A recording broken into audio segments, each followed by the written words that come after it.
Chicken అయితే కొంచెం పక్కలకి తీసాను కదండీ చికెన్ పకోడీ కోసం అయితే. ఈరోజైతే చికెన్ పకోడీ చేశాననమాట. సూపర్‌గా ఉంది మందులా. ఆ! నిజమా అనుకుంటున్నానా? నిజమే. తిన్నాక చెప్పాలి, తినకముందు కాదు నాన్న.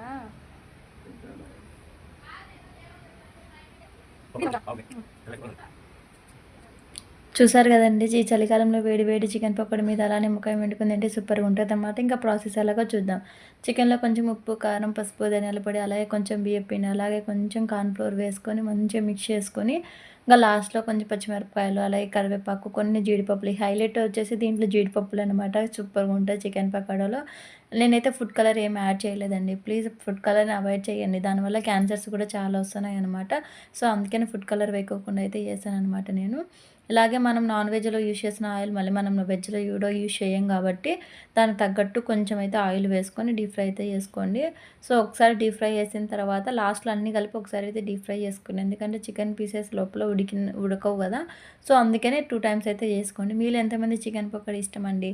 మాకైతే ఇష్టం లేదు. కానీ చికెన్ చాలా ఉంది అని చెప్పేసి ఇంకా కొంచెం చికెన్ పకోడీ అయితే చేశామనమాట. మీకు ఎంతమందికి ఇష్టమో కామెంట్ చేయండి. వీడియో నచ్చితే ఒక చిన్న లైక్ ఇచ్చుకోండి. Thank you.